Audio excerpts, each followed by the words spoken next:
ఇంకా ఎన్నాళ్ళని మేము ఇలా ఒక్కో హాస్టల్లో ఫర్ మంత్లీ 5,000 5,000 5,500 4,000 స్టడీ హాల్కి 1,500. ఈ డబ్బులన్నీ ఎక్కడ తెచ్చి కట్టాలి? కూలోనాల్లో చేసుకొని ఇంటికాడ అమ్మ నాన్న చెప్తే ఏదో వాళ్ళు ఫోన్ చేసి ఇంటికి పోవడానికి కూడా నామోసి ఎప్పుడు ఏ ముఖం పెట్టుకొని ఇంటికి పోవాలి?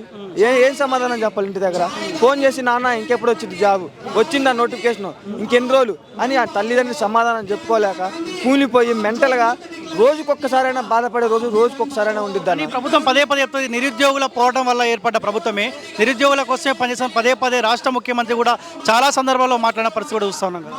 కేసీఆర్ ప్రభుత్వం అనేది కేసీఆర్ అనేవాడు నిరుద్యోగులందరూ కొట్లాడితే మధ్యలో వచ్చి దూరి నేను తెచ్చిన తెలంగాణ కేసీఆర్ ఒక పచ్చకండ మీద కప్పుకొని నా వల్లే తెలంగాణ వచ్చిందని గెలిచిండు. 10 సంవత్సరాలు పరిపాలించిండు. ఓకే, 10 సంవత్సరాలు పరిపాలించిండు. దేన్ని పరిపాలించిండు? మన రాష్ట్రం మనకు వచ్చింది, మన ఉద్యోగాలు మనకు వస్తాయని మనం గెలిపించుకున్నాం. దానికి సరైన సమాధానం మొన్న కాంగ్రెస్ ప్రభుత్వాన్ని గెలిపించుకున్నాం. కాంగ్రెస్ ప్రభుత్వాన్ని ఎవరు గెలిపించారు? నిరుద్యోగులు గెలిపించారు. నిరుద్యోగులు ఎందుకు గెలిపించారు? టీఆర్ఎస్ ప్రభుత్వం చేయలేకపోయింది కాబట్టి ఈ ప్రభుత్వం అయినా గెలిపించుకుంటే ఈ ప్రభుత్వం అయినా మనకి న్యాయం చేసిద్దని మనం గెలిపించుకున్నాం. కానీ వీళ్ళు కూడా అంతకదగ్గ బొంత లెక్క చేస్తుంటే నిరుద్యోగులంతా ఏం చేయాలి? మేము ఖచ్చితంగా మా డిమాండ్ 2వ తారీఖు కనుక నోటిఫికేషన్ కనుక రిలీజ్ చేయకపోతే పక్కా 2వ తారీఖు తర్వాత ధర్నా అనేది కన్ఫామ్గా చేస్తాం. మళ్ళీ తెలంగాణ ఉద్యమం అనేది మేము ఖచ్చితంగా చూపిస్తాం.